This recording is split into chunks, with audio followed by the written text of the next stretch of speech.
Welcome back to the Stand Up and Shout Rock Show. Coming to you live from the Salisbury Center Studios in Manassas, Virginia with Wisk and Kev. Happy cover day. Happy cover day. Yeah, right on. So I don't know, Mr. Salisbury out there, if you, we didn't really talk to you about this. So, but if you guys, of course, Scott also, interesting. It's always interesting to hear Scott's take on all of this. You know, he's a little bit, just a couple years younger in age. So like he might just have a different bend on like a cover tune or some cover selections. A couple years younger than your kids. I got a couple Ask the Millennial quizzes questions lined up for this bottoms up. So, wow, all right. So we're going to test his knowledge with a few of these things. Wow. Yeah. Oh, I shouldn't have. I made some reveals on my album art here that I shouldn't have done. I could have made that a part of the quiz. It's like cheating for Scott, like to close his eyes. So yeah. So this, you know, as with most of our ideas, they're not original. So this came up in there's a Loudwire article. I think Scott can bring it up on the screen, but they recently had a post. Was this before I went to Portugal? So was this a month ago, Kevin? Because I feel like we started this. It just kind of happened randomly, like the last time we were chatting. Like, let's do bottoms up covers, and then I was like, here we are. Here we're doing it. So that the article that they put out was 12 cover songs that are better than the original version. Mm-hmm. And there's even a Loudwire. If you go to Spotify and search Loudwire covers, they have a playlist, and it's like 60, 70 songs. Yeah. All cover tunes by rock and metal acts. So it kind of spun up the idea and got the wheels going that we wanted to do a new version of Bottoms Up. But with 10 limited. Yes. So like if you haven't heard of any of these covers, then it's just going to maybe like be added to the playlist, because I think that these are not the final 10, right? Like we're not saying like only these 10 and if and only, like it's got to be this, but mix it up a little bit, you know, throw these into these lists, but some of it does overlap. I do have some overlap with the lists that you just threw up. Yeah. I'm not sure. I mean, artists definitely. I'm not sure I have any of the same songs that are on that list. You're so original. Not original. I'm a cover. All right. We do see a lot of cover bands here. We do. Yeah. Cover bands, tribute bands. And those cover bands to me that you typically see in a tribute band, especially, they're speaking to that literal interpretation. They're not trying to bend the interpretation. What's kind of interesting, I feel like when we start to reveal some of our covers, some of the cover bands play the cover version that was covered by someone else that did another interpretation of the song. Oh yeah. There's a few of those on my list. Yeah, exactly. So it's kind of, you know, being in a cover band myself, we're guilty of that. You know, like we don't play the original version. We play the cover version that we prefer. Sure. Yeah. All right. You want to go first, or you want me to go first? I will absolutely go first. All right. So my first selection, I feel like this is almost an homage to Smells Like Teen Spirit in a weird way with Nirvana, which is not a cover song at all. So I'll explain that in a little bit.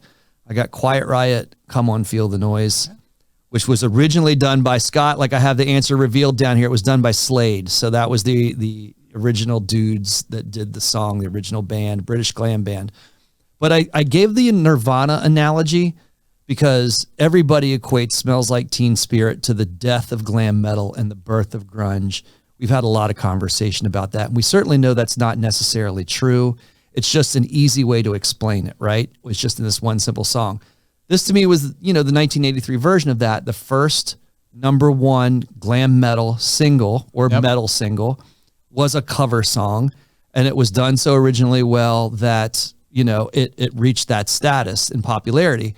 But of course, like interestingly enough, we all know like Quiet Riot didn't want to do it. And, you know, there's been documentaries where Frankie Banali has been said to say like that take you heard of this song is the first take because we wanted to, you know, mess it up so bad that nobody would listen to it. But instead, everybody listens to it. And it launched an era of glam metal that's undeniable. And, so that's why it made and it transcended, you know, the era. Right. And it's definitely, if you listen to the Slade version, right, they don't sound anything alike. Right. Completely different. It was definitely, you know, their spin on it. And yeah, it's probably as much as they hate it. Yeah. I mean, we saw them after, so this was after QR3. So after Paul Shortino had been in the band and left. Yes. And Kevin Dubrow came back into the band and they were trying to make a new name for themselves. and they were called The Heat. Yes. And we saw them at the Bayou. Yeah. And at the very end, they didn't play any Quiet Riot tunes. Right. And at the very end, they played that song. Right. And Kevin DuBro's like, this is It's not a Quiet Riot tune. effing song that I don't really want to play, but I know we're not getting out of here without playing it. And they played that song, and the place was empty. Yeah. There was nobody there. Right. And then like a week or so later, you know, on the local radio, and I don't listen to too much local radio anymore, but you know how they used to, it would coming out to the Bayou. Right. And Right. so it was an ad for an upcoming show, and suddenly they were Quiet Riot again. Right. Because the Heat was not getting it done. It was not enough heat. Yeah. Yeah. So, Yeah. but yeah, that's anyone who knows Quiet Riot, that's the first song they think of. Absolutely. Yeah. So I'm kicking off with that, Kevin. All right. Top that, damn it. Here's mine. All right. So it's Pantera. Of course. And I did not put the original band on it. Oh, but Scott. so Scott is going to have to tell us who played this originally. It's Cat Scratch Fever. It's such a great bend, Kevin. I wish I would have done that. What's the song name? Cat Scratch Fever. Fall Out Boy. It's not Fallout Boy. Nickelback? I'm kidding. Let's say Is it the Detroit City Madman? how would I have guessed Would that? be. How would I have guessed that? All right. So it's Ted Nugent. Classic tune. Good tune. Pantera put their spin on it. Yeah, they and, did. You know, good stuff. I mean, that song, Ted's version, Uncle Ted's version, has a lot of balls. Yep. And somehow Pantera put more balls into it. Like somehow, some way. They were able to do that. Different a lot group. of their songs. They just have more balls. I like Ted, but he's not Pantera. Yeah. Yeah. No one's more angry than Phil, and he's as great as a guitar player as he is. He's not Dimebag. Yeah. Yeah. Yeah. Absolutely. All right. Next, I'm going to the God. I'm going to Chris Cornell. His rendition of Billie Jean. Come on, Scott. You know Billie Jean. You got to know That's that. easy. There we go. I'm going to make you say it. Michael Jackson. Did I make you sweat before you said it? Because you said Only a that's little easy. bit. I got scared for a second. I love it. He brought out a darkness. I mean, there's a darkness to this song that like you lose in the Michael Jackson version because it's a dance tune with him and everybody just kind of danced out to it. Chris Cornell does a lot of covers, you know, as a solo artist and has albums of covers. So like, and one of the challenges, how do you pick out the one to talk about? Oh, yeah. And a list of great songs by a great artist. And this is why I'm picking this one, right? Because Chris Cornell brought out that darkness, changed the time signature, slowed it up, and really emphasized the insecurity and instabilities in the lyrics and the lyrical content. So I love the twist and the bend on the theme that he put on it and just turned it into a completely different tune. Like you can almost, to me, listen to the song side by side and not know it's the same song. Right. So thank you, Chris. All right. My next one, going local with this one, It's you, man. Wrathchild America, I love it. DC band, and the song is Time. Uh-huh. Any idea? That was pretty awesome. It is. That's a good call, Kevin. I'm not that good. I don't know. A time is hard because it's like you got like one word to choose from. You got like a I solo feel like word. any band could do a song called Time. Right, right. But it is a very famous British band. I'll give you one hint. I'm going to give you a second one. So you're not British doesn't help. Maybe that helps with the lights. They're a psychedelic British band. AC/DC. I don't know. Oh, they're British. No, they're not British. They're Australian. They do have an accent though, Scott. You got that. You nailed that. So Pink Floyd. Pink Floyd. Oh, You would know it as soon as you heard it too. sure. Yeah. I'm sure. Yeah. So I love this song on this album. I mean, I love the whole Climbing the Walls album. Dude, you really do have good tastes. I knew you were going to do this kind of shit because I knew that there was stuff. I had a big long list, and I'm like, Kevin's going to still pull out shit that I don't even have on this list, and that is definitely one. Yeah. That's a you beautiful know, song. and so Godsmack gets a lot of acclaim for covering this song as well. Right. And I don't know. If it was, you're right. Shannon's It's 100% Shannon Larkin, in my opinion. Yeah. But, you know, I couldn't believe how different, you know, how much different they made that song sound, but it kept it in the Wrathchild realm. Right. So yeah, love that song. That's an excellent choice, man. Good call, brother. Good call. I knew I was going to get this from you. All right, so this is one kind of up your alley, being the thrash man that you are. I heard this immediately and fell in love with it, and it is Testament's "Nobody's Fault." And Scott would never get, because this is kind of a deep track Aerosmith tune, to the extent that I remember listening to this several times before I even realized, and I'm a huge Aerosmith fan, that it was an actual Aerosmith song, but it's kind of a slower paced Aerosmith song, and Testament thrashed it up in a great way. It's just a great cover of this tune. So there will be a noticeable theme as some of my songs come out. That's what I kind of figured. And that's why I did my homage to you with a little Testament there. But by the way, also I'll say, because we don't talk about Testament enough, there should be a big 5, not a big 4 of thrash metal bands. And Testament deserves to be number 5. I would agree. Yeah. So yes. I'll shut up now. All right.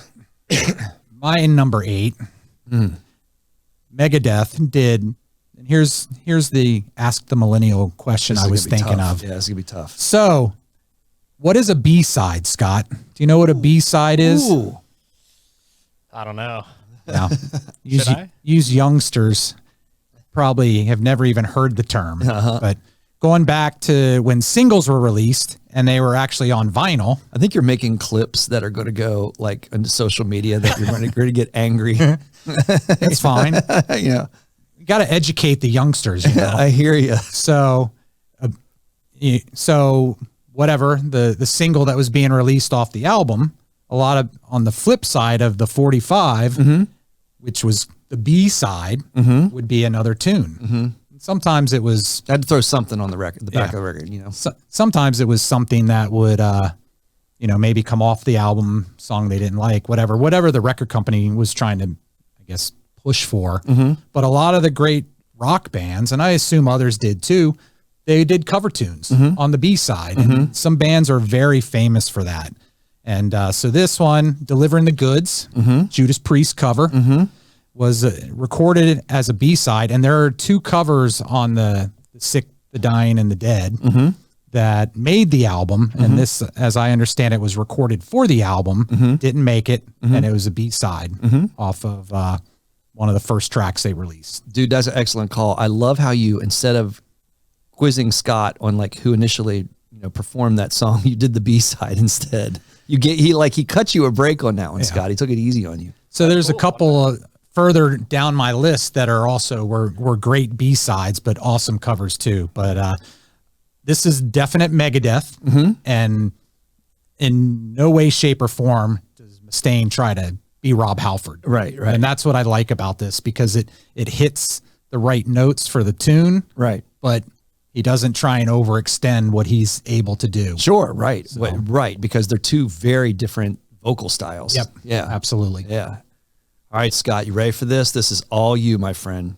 All right, so I am going to cover up the original song, so I guess I'll quiz you on that since we're doing that. But this is going to be Kid Rock and Nickelback off the Charlie's Angels soundtrack. So soundtracks are kind of ripe for this type of material, and it's Saturday Night's All Right. Oh. And I love how, by the way, Kid Rock and Nickelback pair in this song. I wouldn't call it a duet, like it's a good pairing. I think maybe a part of this conversation too is our separate ways with Chris Daughtry and Lizzie That Hale. just fell off the list. Right, exactly. And it's a great new tune, but I would say that's more of a duet, where this is less of a duet. But these 2 pair together well. They're like a good Jack and Coke together. You know what I mean? It tastes well together. They pair well together. They did a great version of this tune by... Honestly, I wish I could say I knew. I love them both. Have you ever heard this song? I can't say I have, but I need to listen to it if I haven't. Have you seen the movie? 2000. Is it a female lead singer or no? No. Well, if the original? That's all right. No, I'm thinking that's Backstreet Boys. I don't even know. It's a fast-paced song. It's Elton John. Oh, damn. Okay, that's cool. And Nickelback actually has it on one of their albums. Yes. Yeah. But Kid Rock and Chad Kroeger sound great together. That's cool. Great dueling vocalists. There you go, Scott. You got to listen to that tune. I'm adding that to my likes right now. Love it. All right. I was wondering if you're gonna. This was on my list. It was on my short list. It was. Yeah. So GNR, Mama Ken, Yeah. Aerosmith tune. Yeah. They did a phenomenal cover of this. Mm-hmm. It was released in wide format on the GNR Lies EP, Right. but was originally on the Live Like a Suicide EP that they recorded, and kind of what led to them, in addition to their live shows and stuff, getting signed. Yeah. That was what they were kind of circulating around. So Great intro to this song. awesome. Right? Yep. Yeah. It grabs your attention when they intro the song. It does. Off that live version of that song. And, I know they're famous for bigger other cover tunes that are a little bit more popular, but for me, that's my favorite. Well, under my wheels, I love that version. Of course. but those two are my two favorite GNR covers. Right. All right. So my next selection goes to an album dedicated to Kiss covers. So I just did a big reveal there for you, Scott. So you have to sweat this one out, unless I could ask you the question, and God, hope you get it right. But it was an album that was released in the early 90s, Kiss My Ass. And I think every cover on that song is fantastic. So like in terms of like what to hit the chopping block, Right. I couldn't decide. It was really tough to come to one song because, well, we're doing hard rock covers and rock and roll covers. So like an example of one that made it just because it was out of the category was Hard Luck Woman by Garth Brooks, Right. who did just an amazing rendition of that song, but it is a country. So just out of classification, I dropped that one. But it was kind of like, this was cool like back in the day, like, cause this was released in 94. So that was back before streaming. Like Right. if you're given the history lesson. So if you didn't have all the Kiss albums, which was likely because you can only afford a few because, you weren't streaming every Kiss album whenever you wanted, you knew of Kiss songs, but you didn't have the recording because you only bought 2 or 3 and then you went and bought something else from some other artist. Right. So it was really kind of cool that they recognized that there are a lot of great Kiss songs that were maybe other tracks on less popular albums. And so they put this together. But I went with the band that called themselves, they were a super group, Shandy's Addiction, and their version of Calling Dr. Love. So Shandy's Addiction, this was a one-off band. This is the one song that they did. So it was Billy Gould from Faith No More, Brad Wilk and Tom Morello from Rage Against the Machine, with Maynard James Keenan from Tool fronting the band. Holy super group. And what a wicked, weird interpretation. Like, this is a weird tune, but it works. And like, it's just a bizarre mix of musicians playing a really slick song. And so if you haven't heard it in a while, go back and listen to it. I forgot about that one. Oh, I got one for Kevin. All right. All right. This one's for Lou. Oh, So this is the original album that this came on.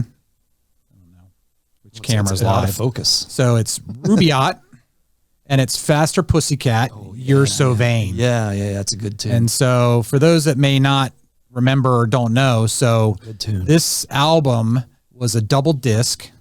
It was released by Elektra Records on their 40th anniversary. So that was probably like 1990, maybe 90, 91-ish. And it was all covers by current Elektra artists of other former Elektra artists. Yes. So it was Faster Pussycat covering Carly Simon. They killed it too. They killed it. And Tammy it's Down sounds great in that song. fantastic. Yeah. Yeah. Uh-huh. And they did a video for that song too. And a couple of, Metallica did Stone Cold Crazy on this, Yep. which is a great cover as well. Oh, you got one of mine.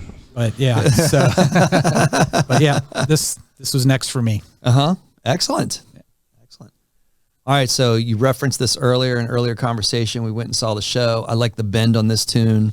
So I did my homage here to Lita with Alice Cooper's Only Women Bleed. So, like this song in its day, Alice is Alice, right? Alice likes to shock, so he was throwing, an homage to menstruation in, and then about female suffrage, at the same time, and blending it together in his day and age, which was shocking. But I love Lita's version because she brings in a resiliency to the song that like her as a rockin' lady can only bring to the song. And that's why I think somehow, some way she upped this tune from the great Alice Cooper. I would agree. Yeah. And we saw the live version of that, and I didn't think she was going to play it because, we cheated and looked at some set lists the night before. I was thrilled when it came out. She crushed it. All right. Well, you took one of mine, so. Oh, yes. I was wondering if you would go down. Absolutely. Testament, just a great version of that Aerosmith tune. And it's a bit of a deep track. It's kind of easy to overlook. It is. Yeah, and on a great album. Yep. Yeah, Trial by Fire is, Yep, I guess that was their first full-length album. Right. And I Right. agree. Right. They're big five. Right. This overlaps a lot of lists. I can't resist it because I'm an enormous Red Hot Chili Pepper fan. I think this ultimately, I don't know if you agree with me, I think it launched the career of the Red Hot Chili Peppers. Great album cover, by the way. But it is Red Hot Chili Peppers with Higher Ground. And then I'm going to throw that to Scott. Scott, have you heard this Red Hot Chili Pepper song? It's Higher Ground. If you sang it, I'm sure, but I was going to say I did. I'm sorry. And I'm one of those cover bands that did not do the version from the originator, who is Stevie Wonder. Aw. Because, it is such a different sounding tune from the Stevie Wonder tune, which are both great tunes. The Stevie Wonder version is excellent and awesome, but somehow the Chili's did it and they bend it. And I still feel like this is the song that launched them. I would agree. I think people would It's their go best album. and I'm with you there too. And people would go to me for Under the Bridge, as the song that that maybe that launched them into a higher stratosphere. I don't think that they would have been seen for Under the Bridge if it wasn't for Higher Ground coming off of this album. Yeah. That was the video they did for that was on 120 minutes all the time. Yes. On MTV. Yeah. So, and I would have given you bonus points if you had taken a picture of the original album artwork. Yes, I know. Absolutely. Of course. There's only like 10,000 copies of the original album artwork out there. Right. Yeah. All right. Here she is. The boys. Last Child. So as I started going through cover tunes that I really, really love, I realized I definitely have an Aerosmith bend to my list. Yeah. And these guys have done a bunch of covers, even being a relatively new band that they've recorded. Great stuff. Like Let's Go Crazy, the cover they did release last year for the NHL Winter Classic. Yeah. It's awesome. Yeah. Awesome version of that song by Prince. I have to say, excuse me, I was expecting a Dirty Honey song from you, and I wasn't sure if it was going. And I made like a little Facebook story advertisement for this show. Yep. And so and when I did, I was like, I got to throw a Dirty Honey cover on there, but what is Kevin going to throw up? And I was betting the farm that you were going to do Let's Go Crazy. And it was specifically because of the NHL Classic. Right. Yeah. Yep. But no, I love this version of Last Child that they do. And I think it just encapsulates their sound and their energy. Yeah. And, I think they're, to a certain extent, obviously they get compared to Led Zeppelin quite a bit, but I think they're more. Yeah. And Mark like LaBelle, Aerosmith. like in that song, and most songs, but especially in that song, there's no backing vocals. There's no double tracking any vocals. Like he is just straight up the gut, raw vocals on that song and pulling off difficult Steven Tyler, vocal, presence in that song and just crushes it. So I love his voice in that tune. Yeah. Nice. All right. So I got to go with another, when I first heard this band, this is the first song that I heard from this band because it's the song that opens, to me, an immortal album. And another one that I didn't necessarily know was a cover because I didn't necessarily go back into my 70s funk, kind of library. And I should have known, when I first heard it. But it's Fishbone with Freddie's Dead, the first song off of Truth and Soul. And of course, it was a Curtis Mayfield cover, which is a classic funk Curtis Mayfield cover. But, a Fishbone takes that funk and leaves it in the song, but adds a hell of a lot of rock and roll to it. Still great to see live. Yep. And I'm still a big fan of this tune. And so Awesome. But it's maybe a band that we haven't talked enough about, from time to time in here also, that we have seen live and have loved. For sure. Yeah. Yeah. And I meant to say when you were talking about Higher Ground, I did not put that on my list because I knew you were going to have it on your list. So I was expecting maybe Testament, but we may not have any duplicates other than that one song. I know. All right, here's my third. All right. Yeah. That's a good, somehow that did not even like make my initial list. And that really kind of throws a wrinkle in all of my thought process in all of this. Yep. So off of Get Your Wings, Train Kept a Rollin', which is a cover of a cover of a cover. Yep. So it was originally released in 1951 by a blues artist, Tiny Baldwin. Yeah. And obviously the Yardbirds kind of made it famous Yep. in the 60s, and Aerosmith made it their own in the early 70s. I thought you could say Big 10-inch. Is that a cover? I think that's an old blues song, isn't Yeah, I it? think so. Yeah. Yeah. That song though, Train Kept a Rollin', to me, that has a very, like the recorded song of it has a very strong live feel. I mean, obviously they do some like live, like mixing in with it, but it's a studio version of a song that captures to me Aerosmith live, especially like of that era. Yeah. That's pretty slick. I'm with you there too. All right. So this to me is another tune that to me, like maybe we have some overlap with the way that you're smiling, that kind of like to me launched a band. And, it was a strong song to begin with, but it shows the power of the Roth. Look at that. And we both have it in the same slot. I love it. So it's Van Halen, You Really Got Me from the Kinks. Yep. It's just the power, not only of the Roth, of course, of Edward there too, Alex and Michael, all of them. I mean, holy shit, it just blows out any concept you had of the old song, which, that's a big statement because the old song from the Kinks is a strong, hard-hitting rock tune. Well, and it just, the whole album is phenomenal. Right. This comes up after Eruption. Yeah. And, in the track order. Yeah. So it's just like, you just kept getting punched in the face. Yep. Every song off this album. So you're right. Because how do you follow up Eruption otherwise? How do you follow up that type of soloing? Right. And they figured it out. Yep. Absolutely. Nice. Kevin, you're wrong about your prediction on Testament. We both had Van Halen. Yeah. All right, man. I'm closing out with Lenny with his version of American Woman from the Guess Who, because he just brings the dirty sexuality that you need to hear in this song, that might have been in the original, but like Lenny is Lenny. I wrestled with a couple Lenny Kravitz covers, and one of them back from the Kiss My Ass album was his cover of Deuce from Kiss, which I love, from him there too. But it's a great video. You got Heather Graham being Heather Graham, great video vixen in this video. So I'm closing out with Lenny. All right. Because I think it's an iconic song that's easily recognizable as Lenny Kravitz almost to the point that others don't even know the Guess Who did it. Okay. So we talked about B-sides, and Metallica was another band. Waiting, I knew it was, very well known for their B-sides that were all covers. So we mentioned Stone Cold Crazy is a great tune of theirs I like.